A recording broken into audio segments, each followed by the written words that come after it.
Olá, meus amigos, minhas amigas, sejam muito bem-vindos a mais um programa Prova Final. Programa esse realizado na TV Justiça em parceria com a rede LFG de ensino. O meu nome é Alessandro Spielborges, minha matéria é Direito Tributário. Você já conhece o nosso programa esse que é dividido em 3 blocos, sendo que no primeiro bloco nós temos o tema do dia de hoje, onde a gente vai falar um pouquinho mais a respeito das obrigações tributárias, para que você conheça um pouquinho como funciona essa relação jurídica que envolve o fisco e o contribuinte. No segundo bloco, nós temos o Pergunte ao Professor. Pergunte ao professor, onde eu tenho a possibilidade de responder as dúvidas. A sua dúvida pode ser que eu responda no dia de hoje, vocês que tenham participado tanto do nosso programa. E no terceiro e último bloco, o X da questão. X da questão, onde então eu vou avaliar como que esse tema, obrigação tributária ou obrigações tributárias, costuma ser exigido em provas e em concursos públicos, mas também como esse tema é exigido no exame de ordem. O nosso programa só está começando, fique aqui comigo para o nosso próximo bloco, tema do dia, versando sobre obrigações tributárias.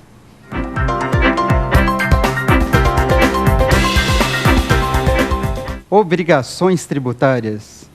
Esse é o nosso tema do dia, onde você vai encontrar um pouquinho mais as características desse tipo de instituto que relaciona, na verdade, o fisco com o contribuinte. As obrigações tributárias. Vamos entender como que elas funcionam, na verdade, e quais são as suas características. E, especialmente, eu vou falar aqui na aula de hoje, na verdade, quais são aqueles elementos que merecem maior destaque e que, eventualmente, são exigidos em provas e em concursos.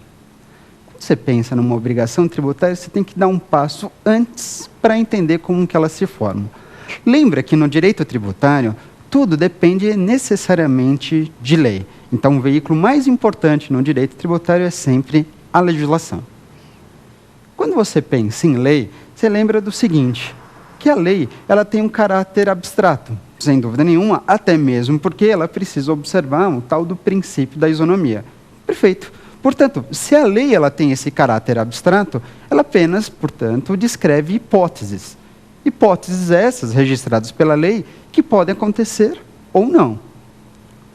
Ocorre que uma vez que um contribuinte pratica algo aqui no mundo real, chamado mundo concreto, essa atitude por parte do contribuinte, a gente pode identificar como um fato.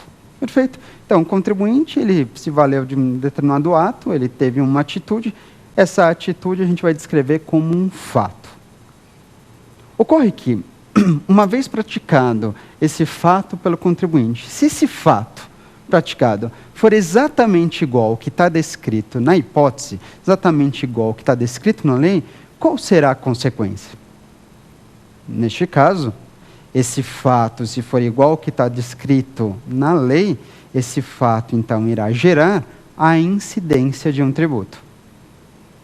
Nós estamos, então, diante de 2 expressões bastante conhecidas no direito tributário, que é o fato gerador e a hipótese de incidência. Eu tenho certeza absoluta que você já ouviu, se não em uma, pelo menos as 2 expressões, fato gerador e hipótese de incidência. Para começar, eu posso dizer que essas expressões são exatamente a mesma coisa? Você pode dizer que essas expressões elas são sinônimas? Ou será que, na verdade, elas são diferentes? Fato gerador e hipótese de incidência. É tudo a mesma coisa? De fato, não é a mesma coisa. Sabe que são expressões, na verdade, que se assemelham em algumas características, só que, por outro lado, não representam verdadeiros sinônimos. Mesmo porque eu acabei de descrever aqui, de certa forma, eu já acabei respondendo a essa pergunta, a essa indagação. Porque o fato gerador é praticado por quem? Bom, o fato gerador é praticado pelo contribuinte. E a hipótese de incidência? Como eu falei logo no início, a hipótese de incidência é algo que está descrito em lei. Portanto, que fique claro, o fato gerador é algo praticado pelo contribuinte, enquanto que a hipótese de incidência, por seu turno, é algo que está previsto em lei. Fato gerador e hipótese de incidência, portanto, são expressões parecidas, mas que não se confundem. De certa forma, então, a gente pode reconhecer e concluir que o fato gerador está num plano concreto, fato gerador está num plano concreto, ele realmente acontece, ele está no chamado mundo fenomênico, enquanto a hipótese de incidência, por outro lado, ela está num plano abstrato. É aquilo que é registrado e previsto em lei.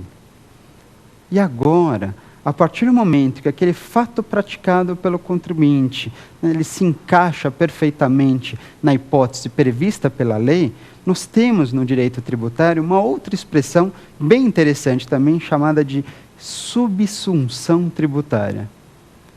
Vai dizer, nossa, mas espera aí, professor, como assim subsunção tributária? O que é isso? Ora, subsunção, em poucas palavras, nada mais é do que o encontro do fato gerador com a hipótese de incidência. Quer que eu repita? Subsunção tributária é o encontro do fato gerador com a hipótese de incidência. O encontro do fato gerador com a hipótese de incidência gera o que a gente costuma, na verdade, registrar como subsunção tributária. E quando você fala em subsunção tributária, você está admitindo o quê? Que você, na realidade, praticou algo que estava previsto em lei.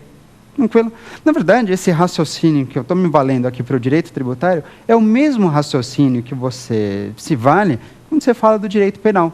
Tudo bem que no direito penal você não usa a expressão fato gerador, mas você usa a expressão fato típico. E realmente, porque no direito penal, como você tem certeza absoluta que aquilo que você praticou, que aquela sua atitude representa um crime? Ora, só é crime se aquilo que você praticou é exatamente igual ao que está previsto em lei, que está previsto no Código Penal. Ali você tem um fato típico, você tem a tipicidade, você tem o tipo legal.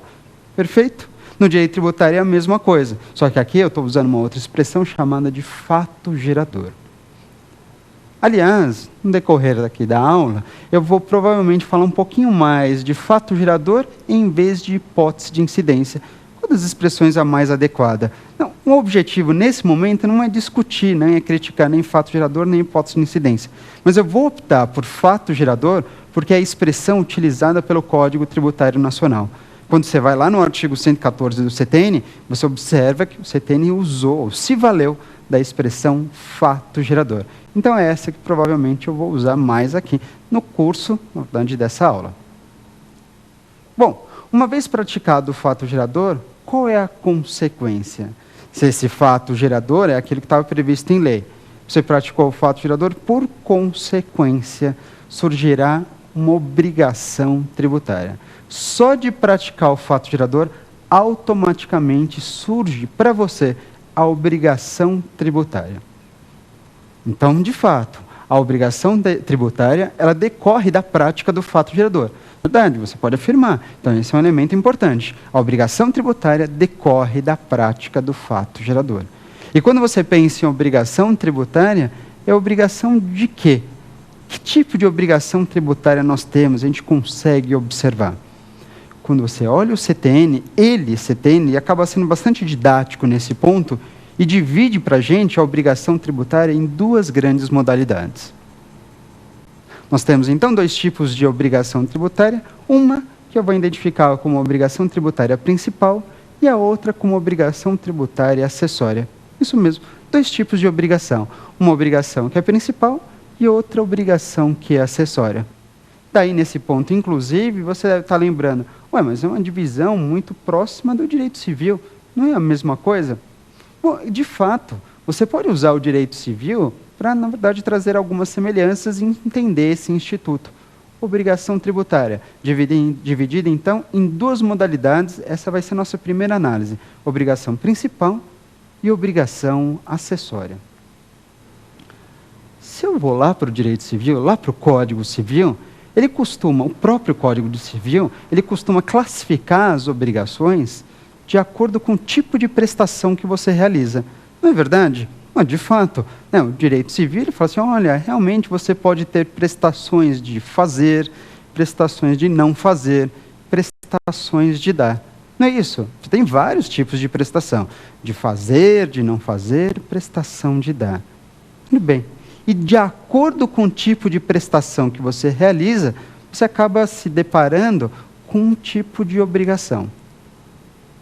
No direito tributário, a obrigação tributária principal, a obrigação principal, ela representa uma prestação de dar. Repito, hein?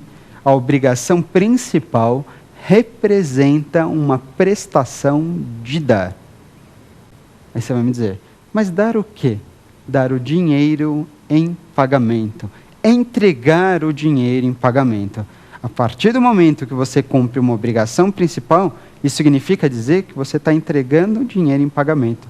Quando você efetua o pagamento, quando você promove o pagamento, você está cumprindo uma obrigação tributária principal. Pagou, cumpre-se, portanto, a obrigação principal. Por outro lado, a partir do momento que você cumpre uma prestação de fazer ou de não fazer, naturalmente você já não está falando em obrigação principal. Não mesmo. Ou prestações de fazer ou prestações de não fazer estão relacionadas a obrigações acessórias. É isso mesmo, repito para você. Uma obrigação acessória, ela está correlacionada a prestações de fazer ou não fazer. E quando você pensa numa prestação de fazer ou não fazer, no direito tributário, será que tem exemplos? Oh, sem dúvida nenhuma. Por exemplo, quando você declara o seu imposto de renda. Só esse fato de você declarar um imposto de renda, isso representa o cumprimento de uma prestação de fazer. Você declara o seu imposto de renda. É uma obrigação de fazer, uma prestação de fazer, representando a obrigação acessória. Por outro lado, você que é comerciante, emite uma nota fiscal, por que você é obrigado a emitir uma nota fiscal? Porque isso é um exemplo de obrigação acessória. Também porque você está realizando uma prestação de fazer.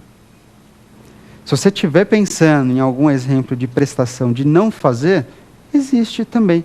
Seria uma prestação de não fazer aquela sua atitude ou aquela situação em que você se vê obrigado a permitir a fiscalização dos seus livros contábeis, por exemplo, por parte do ente político. Você, na verdade, dono da empresa, você não tem que receber o fiscal? Acaba sendo obrigado a receber o fiscal, porque ele tem como exigir a vistoria de alguns documentos que lhe são obrigatórios. Quando você exige, quando você deixa que o fiscal entre a empresa, você está cumprindo uma obrigação acessória, cujo exemplo é de uma prestação de não fazer.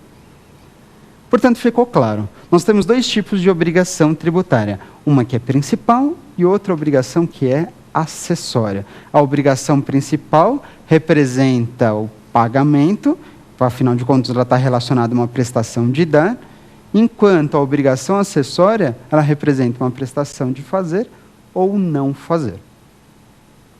Visto isso, pensando nisso, eu digo, posso continuar as comparações das obrigações tributárias com direito civil? Porque até aqui, tudo em ordem, né? Tudo a mesma coisa, é o mesmo raciocínio.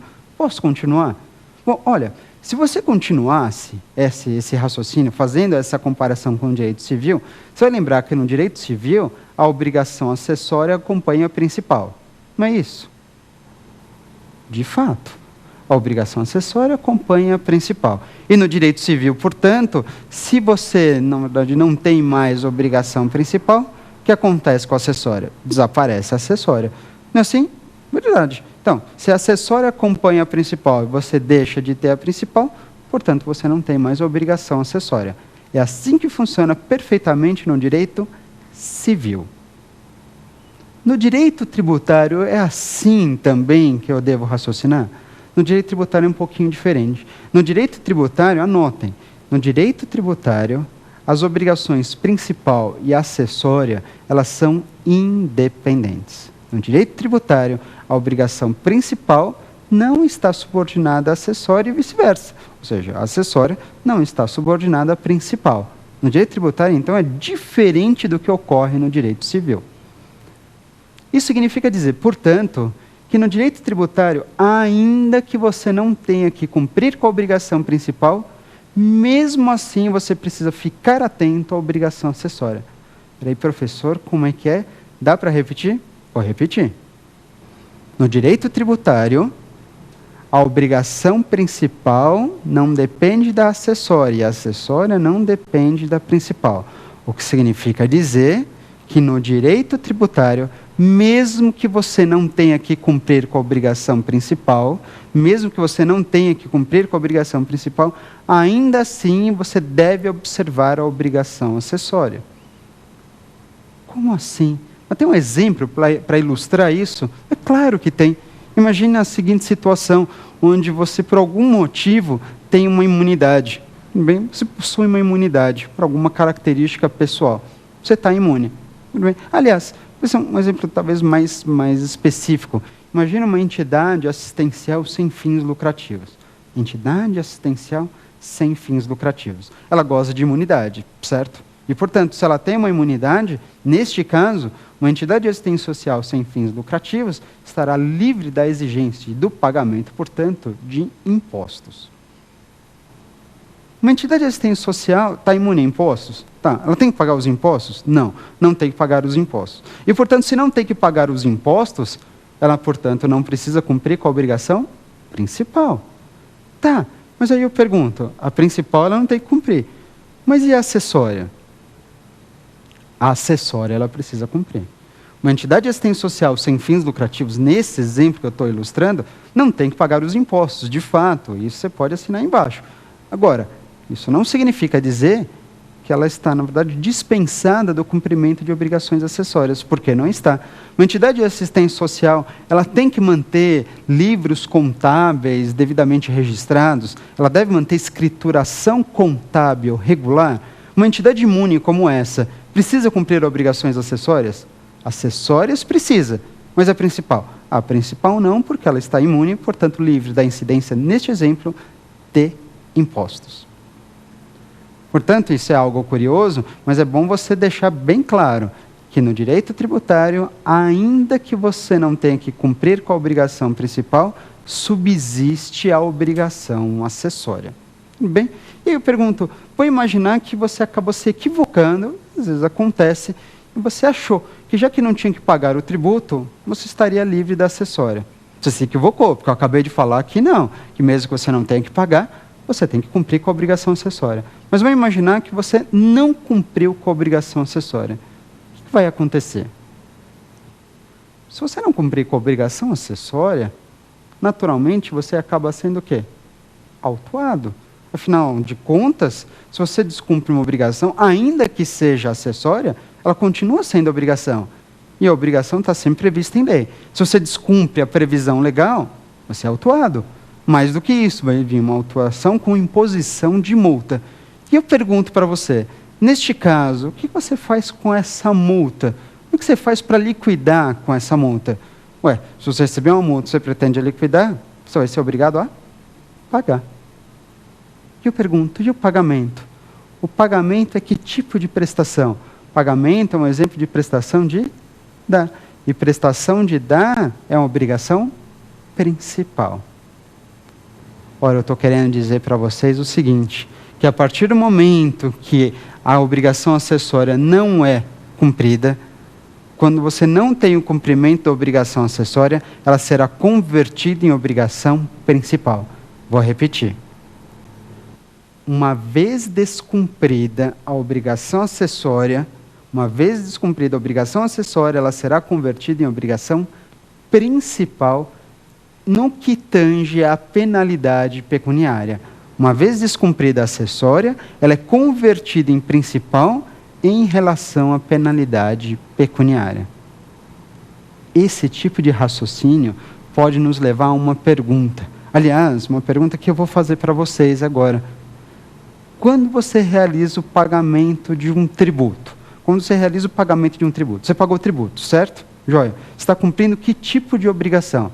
Quando você paga o tributo, você está cumprindo uma obrigação principal ou você está cumprindo uma obrigação acessória? Ah, professor, quando eu pago um tributo, está na cara que eu estou cumprindo uma obrigação principal. Perfeito, e concordo contigo. Mas agora eu vou fazer uma outra pergunta para você. E a partir do momento que você paga uma multa, você pagou uma multa. Quando você realiza o pagamento de uma multa, você está cumprindo uma obrigação principal ou você está cumprindo uma obrigação acessória? Quando você realiza o pagamento da multa, você também está cumprindo a obrigação principal. Ah, mas espera aí, não é acessória aí? Não. Observa o verbo. Qual o verbo que eu utilizei? Pagar uma multa. Pagar multa. Pagar é o exemplo de prestação de dar. Pagar, portanto, é a obrigação principal. Eu digo, então, nesse sentido, que a partir do momento que você realiza o pagamento de um tributo ou de uma penalidade pecuniária, você está, em qualquer um dos casos, cumprindo a obrigação principal. É isso mesmo. Pagou o tributo ou pagou multa é sempre exemplo de obrigação principal. Tudo bem? Agora vamos lá. A partir desse momento, você observa o seguinte, que a obrigação principal e a obrigação acessória, elas estão previstas aonde? Elas decorrem do quê? A obrigação principal e a obrigação acessória. A obrigação principal, ela decorre da prática do fato gerador. Algo que está previsto em lei, certo? A obrigação principal decorre da prática do fato gerador, algo que está previsto em lei. E as obrigações acessórias? A obrigação acessória é interessante, porque a obrigação acessória, ela tem uma outra finalidade. A obrigação acessória, ela está aí e ela é registrada pela legislação tributária justamente para facilitar as atividades de fiscalização e arrecadação. É isso mesmo, eu repito para você. Uma obrigação acessória, ela existe, ou as obrigações acessórias existem para ajudar, para auxiliar nas atividades fiscalizatória e arrecadatória. Então você me pergunta, peraí, então professor, quer dizer que a obrigação acessória ajuda o contribuinte em quê? Eu digo, em nada. Uma obrigação acessória é para ajudar o fisco, é para auxiliar a atividade do fisco, quanto à arrecadação e à fiscalização. As obrigações acessórias para a gente funcionariam, na verdade, como burocracia. Burocracia, de certa forma, mas que é extremamente importante para o fisco. Ok?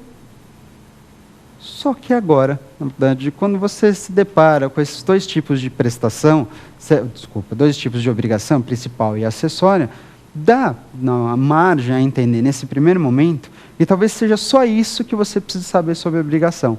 Na verdade, não é. A obrigação vai além disso. A obrigação, tudo bem, dividida em duas modalidades, mas a obrigação faz mais do que isso. Quando você pensa em obrigação tributária, você observa claramente que a partir desse instante, dessa relação jurídica, você vai ter o envolvimento de duas pessoas. Duas pessoas, então, são envolvidas pela chamada obrigação tributária. Uma, que é denominada como sujeito ativo, e a outra, denominada como sujeito passivo. Portanto, para a gente encerrar esse tema a respeito de obrigação, que fique claro, as obrigações tributárias, ou a obrigação tributária, ela envolve duas pessoas, dois polos. Um, chamado de polo ativo, que é o sujeito ativo, e o outro é o polo passivo, o sujeito passivo. Sendo que o sujeito ativo é aquela pessoa que tem o direito de receber o tributo. E o sujeito passivo é quem tem o dever de pagar. Sujeito ativo, quem recebe o tributo. Sujeito passivo, quem deve recolher o tributo, pagar esse tributo. Lembrando que o sujeito ativo, ou quem pode ser sujeito ativo, são justamente aquelas pessoas que possuem competência tributária, tal qual a União, os estados, o Distrito Federal e os municípios. Essas pessoas figuram no polo da sujeição ativa. E o sujeito passivo? O sujeito passivo somos nós.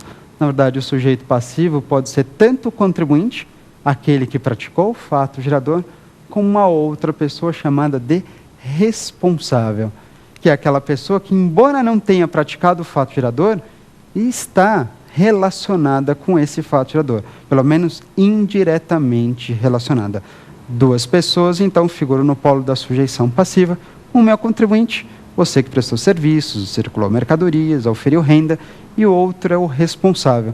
Por exemplo, a empresa que retém o imposto de renda na fonte. Perfeito. Essas, na verdade, foram algumas considerações a respeito desse tema, obrigação tributária, mas não saia daí, no nosso próximo bloco, nós temos o Pergunte ao Professor.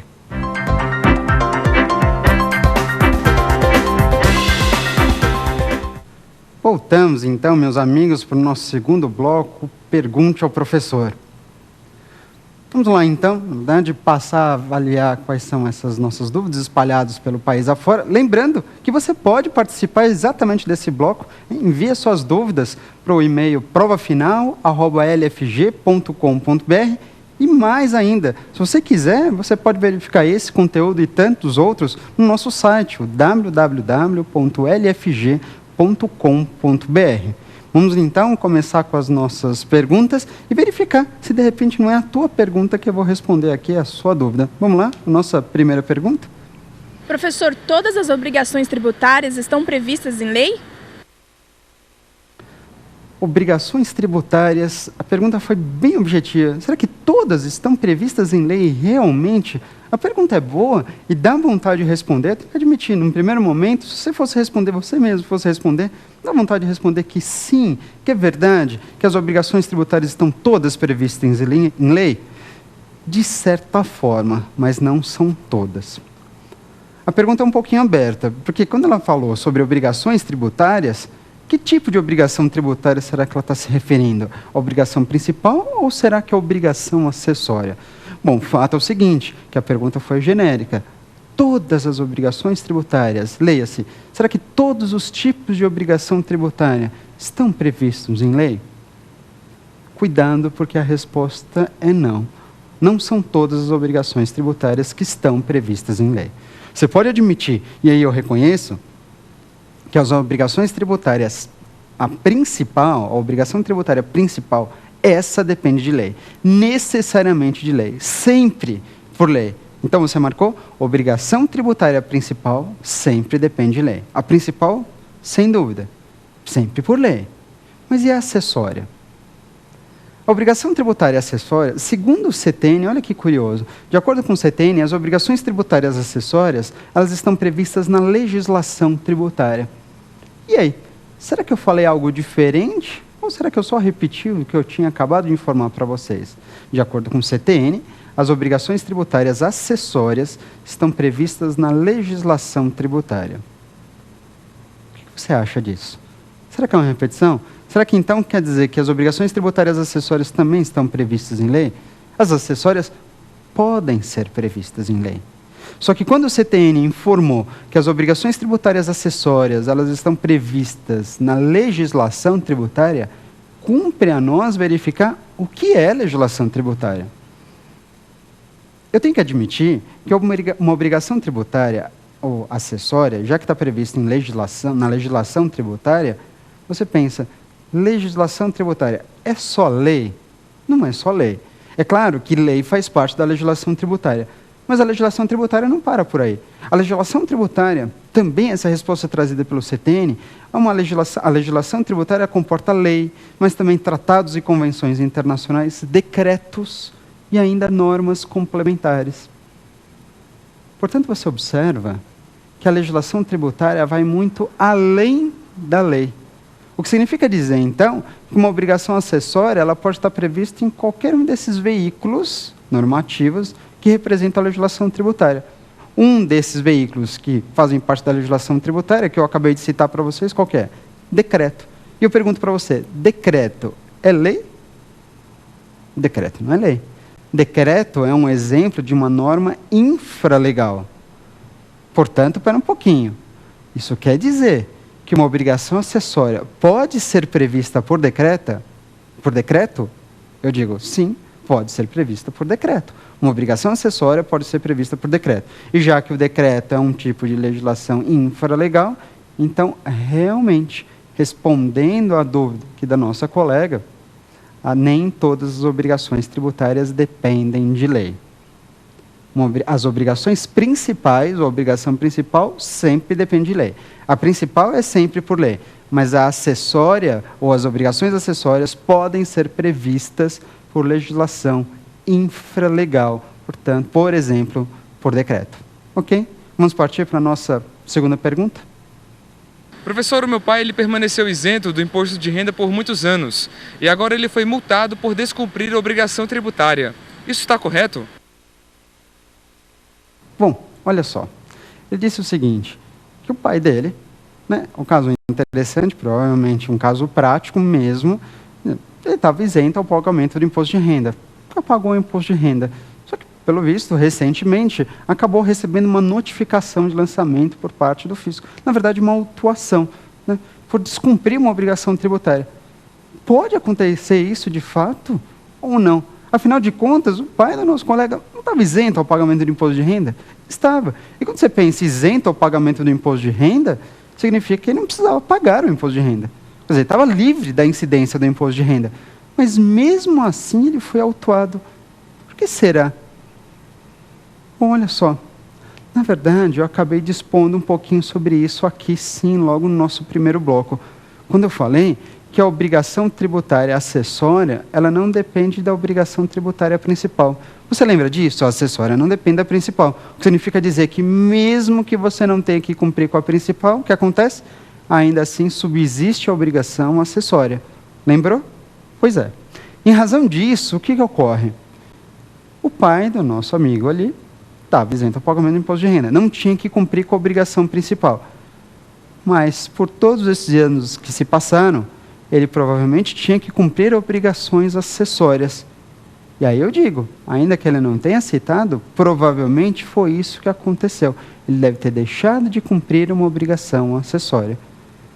Lembra que, na verdade, a partir do momento que você descumpre uma obrigação acessória, o que acontece? O descumprimento de obrigação acessória será convertido em obrigação principal em relação à penalidade pecuniária.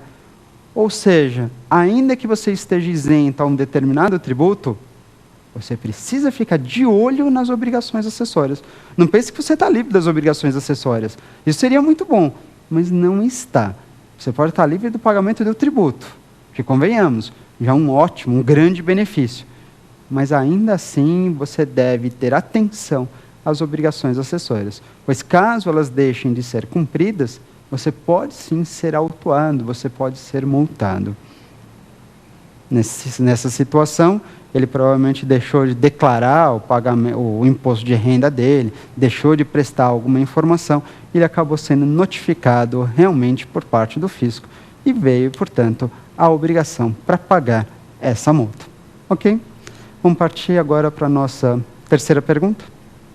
Professor, qual é a diferença entre a capacidade tributária ativa e a capacidade contributiva?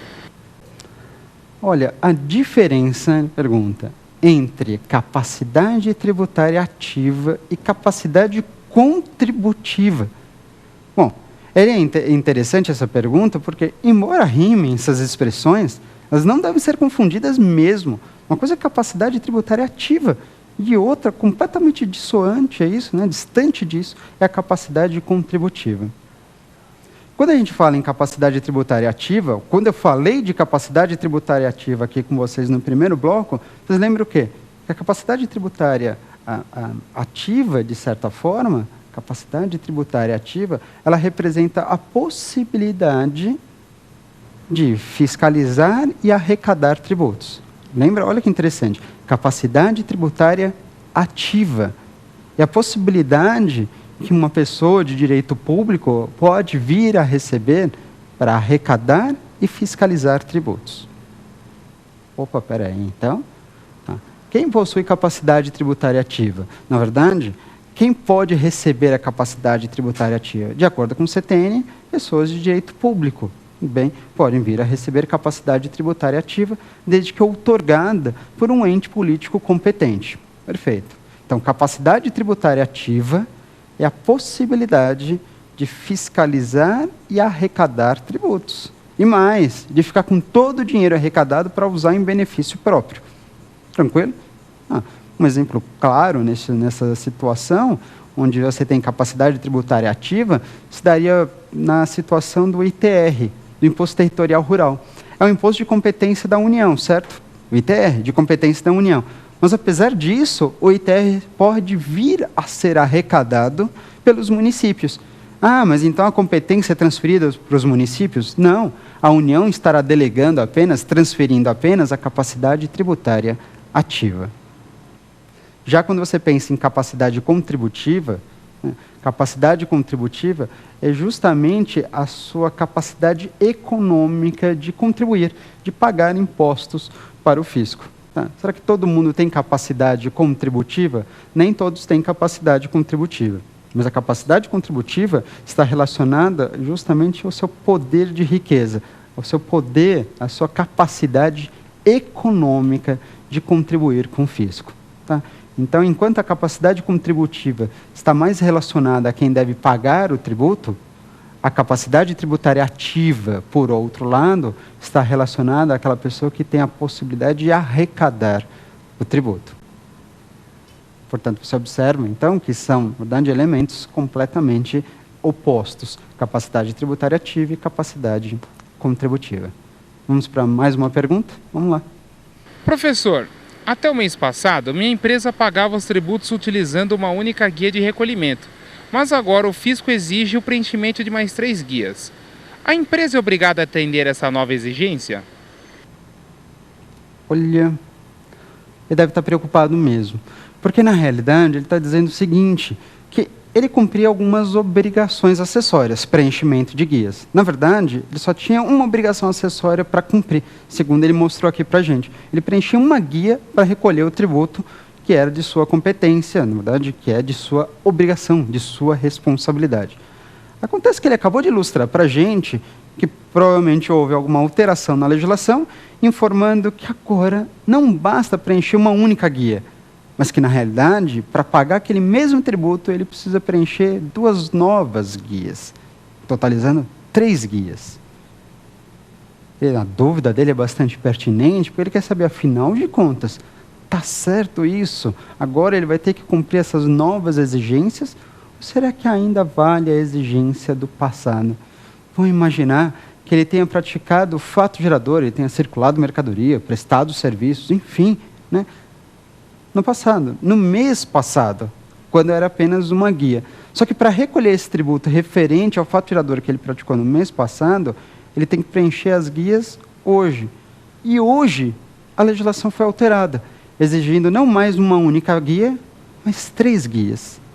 Vale, então, para ele o quê? A única guia ou as 3 novas guias? Bom, neste caso, tem que admitir, o CTN ele informa que nessa situação, você precisa cumprir o que a legislação atualmente dispõe. Era uma guia só? Era uma guia. Agora não é mais. Agora são 3 e, portanto, as 3 deverão ser devidamente preenchidas, sob pena dele ser autuado, sob pena dele receber uma multa pelo descumprimento de obrigação acessória. Tudo bem? No que tange às obrigações acessórias, vale sempre a legislação em vigor, a legislação atual. Mas você diz, mas mesmo em relação ao fato gerador anterior? Mesmo em relação ao fato gerador anterior. Antes era uma guia só, mas agora são mais guias. São as novas guias que precisam ser preenchidas.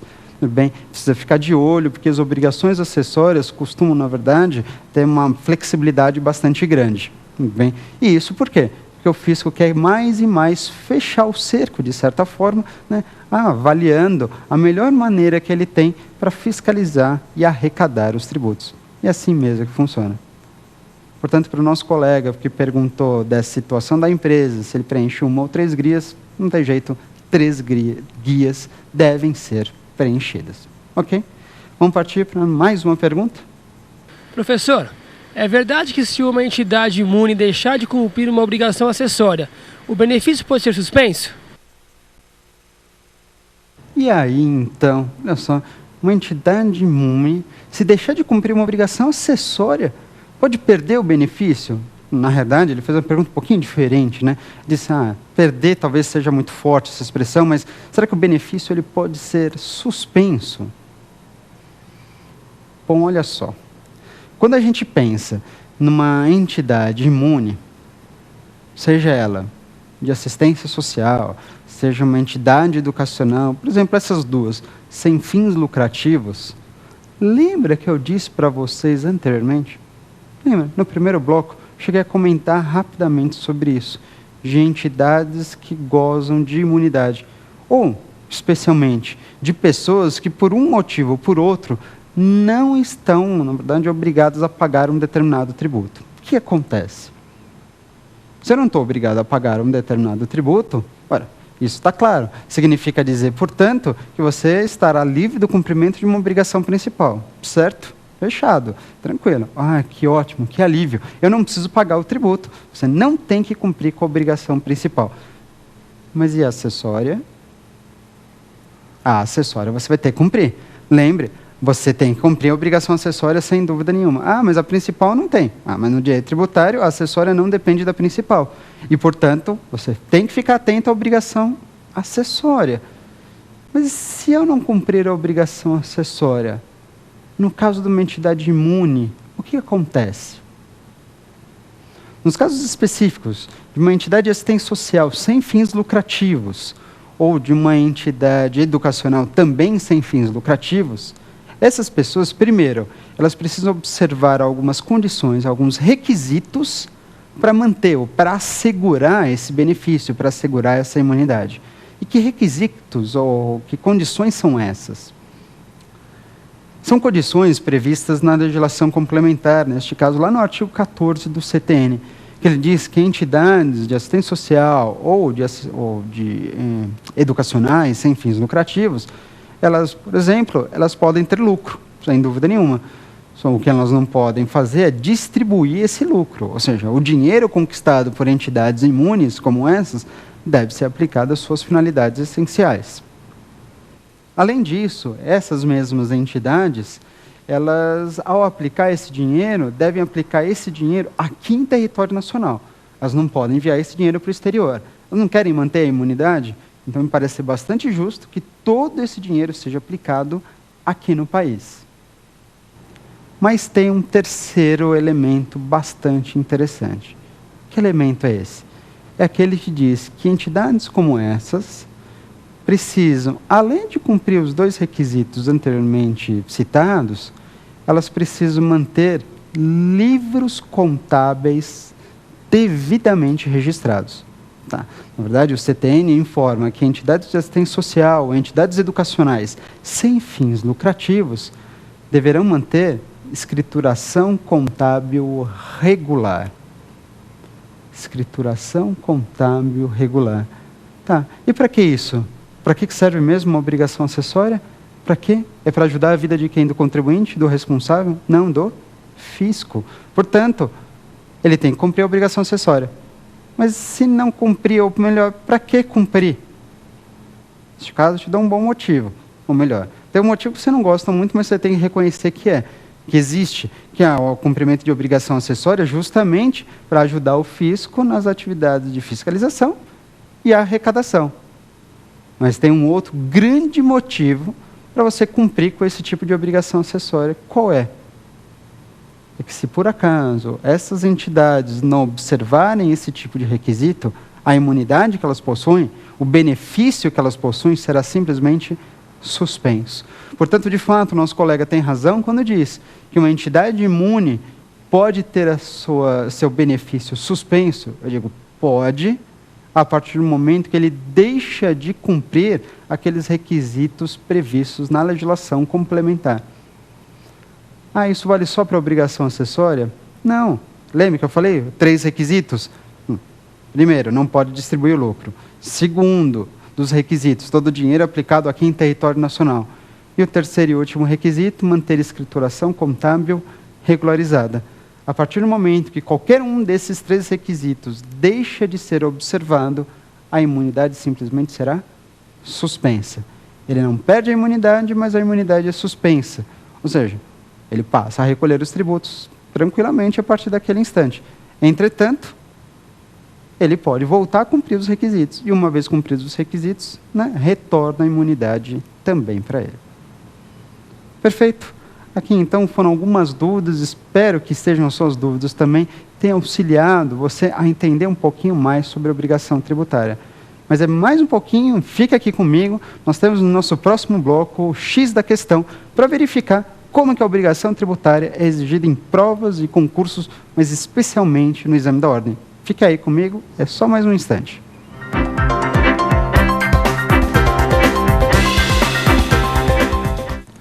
Voltamos então para o nosso terceiro e último bloco, nosso programa Prova Final, X da questão. Exatamente agora, para a gente verificar como que a obrigação tributária, isso que eu acabei de expor hoje com vocês, costuma ser exigido. E a gente vai avaliar, a gente vai verificar dois testes de provas anteriores do exame da ordem. Já vamos de início? Vamos lá? Partir para o primeiro teste? Vamos lá. Primeiro teste, então. Primeiro teste, na OAB, CESP Nacional, ano de 2008, segundo exame do ano de 2008, a pergunta: com base no que dispõe o CTN, um indivíduo de 1 mês de idade, letra A, não tem qualquer capacidade tributária porque é menor. Letra B, já tem total capacidade tributária. Letra C, tem capacidade tributária restrita até completar 16 anos de idade.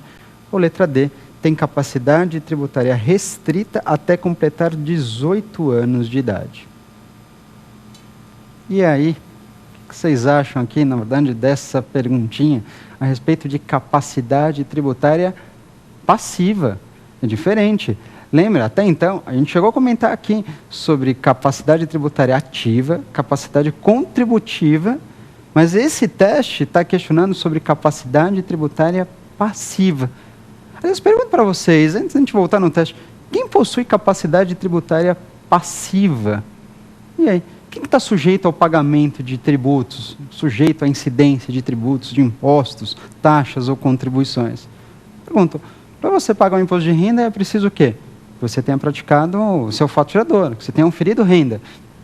E aí?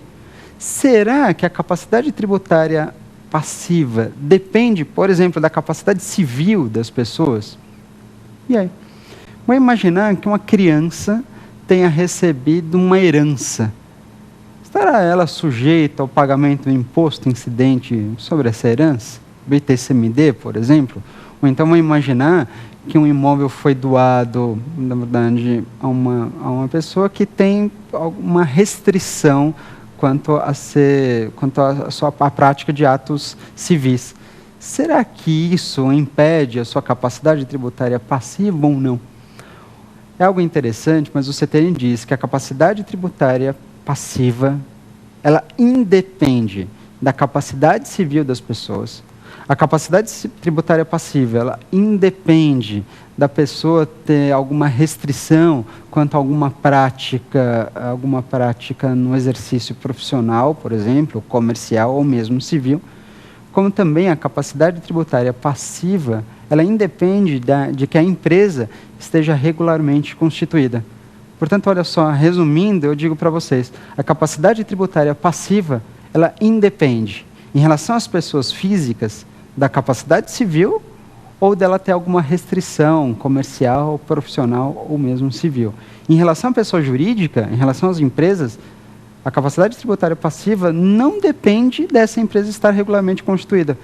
Então você, que tem uma empresa, por exemplo, de fundo de quintal, fundo de garagem, como a gente diz, só porque ela não está regularmente constituída, não pense que você está livre do pagamento de impostos, não, porque você está sim sujeito ao pagamento de impostos. Porque a capacidade tributária passiva, para a capacidade tributária passiva, isso é independente. Portanto, vamos voltar aqui para a questão e verificar qual que é a alternativa mais correta. A pergunta, então, é, com base no que dispõe o CTN, um indivíduo de 1 mês de idade, e aí, não tem qualquer capacidade tributária porque é menor? Está certo? Depende. Depende de você ter capacidade civil para ter capacidade de pagar um tributo? Não, na verdade, não depende. Lembra que a capacidade tributária passiva independe da capacidade civil das pessoas. Portanto, essa alternativa A está errada. Vamos lá, próxima alternativa.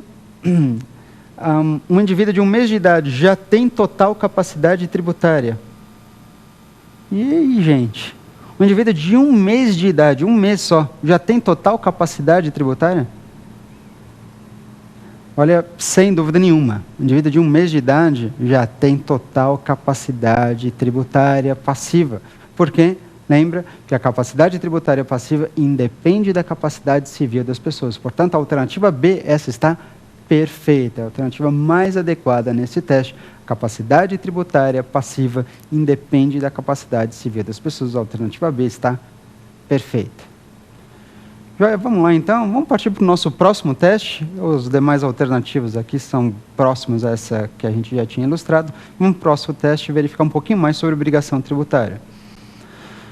Próximo é um exame de 2007, também é o segundo, só que do ano de 2007, perguntas. A Nuporanga Indústria e Comércio de Alimentos Limitada atua no ramo de venda de produtos alimentícios e, pela natureza de sua atividade, deve cumprir várias obrigações tributárias, tais como prestar declarações ao fisco, emitir nota fiscal, recolher o imposto sobre operações relativas à circulação de mercadorias e, eventualmente, pagar penalidades pecuniárias. Considerando a situação hipotética acima e as normas atinentes à obrigação tributária, assinale a opção correta. Vamos lá. As alternativas. A obrigação de empresas como a Nuporanga de pagar eventuais penalidades pecuniárias constitui a obrigação tributária principal. Letra B. A obrigação tributária acessória é dependente da obrigação tributária principal. Letra C. Segundo o CTN, as obrigações tributárias principal e acessória decorrem da lei em sentido estrito. E letra D. A obrigação da Nuporanga de recolher o ICMS constitui a obrigação tributária acessória. E aí, gente? Tranquila essa, né? Olha só, na verdade, ela dispõe sobre vários aspectos referentes à obrigação tributária. Mas então, lembra? Vou recapitular de forma muito breve para que então a gente possa responder de forma adequada. Obrigação tributária, principal e acessória. A acessória depende da obrigação principal? Não, a acessória não depende da obrigação principal. O que significa dizer que mesmo que você não cumpra com a obrigação principal, precisa observar a acessória. Perfeito? Joia. O que mais? A obrigação tributária principal, a principal, sempre decorre de lei. E lei é lei mesmo, em sentido estrito, seja lei ordinária como lei complementar. Tudo bem? Lei ordinária, bem como lei complementar. Obrigação principal sempre depende de lei. E as obrigações acessórias? Depende de lei em sentido estrito. Obrigação acessória, não. Obrigação acessória pode estar prevista na legislação tributária e, portanto, ser veiculada por ato infralegal. O que mais que a gente tem a respeito das obrigações? O outro ponto interessante é que uma obrigação tributária principal, a principal, ela representa uma prestação de dar. Dar o dinheiro em pagamento, que pode ser o pagamento de um tributo ou então o pagamento de uma multa. Tudo bem? A principal pode ser pagar um tributo, como também pagar multa. Já a obrigação acessória, ela é representada por prestações de fazer ou não fazer. Diante, na verdade, dessa recapitulação aqui bem breve e rápida pela minha parte, vamos voltar para o teste e ir direto na alternativa correta. Então, vamos lá. Perguntou a respeito das obrigações. Letra A, a obrigação de empresas como a Nuporanga de pagar eventuais penalidades pecuniárias constitui a obrigação tributária principal. E aí, gente? Será que a alternativa A é a correta? É isso mesmo? Sem dúvida nenhuma. A alternativa A é a alternativa correta, porque diz que as eventuais penalidades pagas pela empresa constitui, sem dúvida nenhuma, obrigação tributária principal. Lembra, obrigação tributária principal não é só pagar um tributo, mas pode ser também representado pelo pagamento de multas, de prestações pecuniárias, na verdade, de penalidades pecuniárias. Tudo bem? A obrigação principal é pagamento de tributo, mas também pagamento de multa. A alternativa correta desse teste, então, a alternativa A. E aqui nós encerramos o nosso programa Prova Final. Mais um. Gente, muito obrigado pela companhia. Nos vemos. Até a próxima.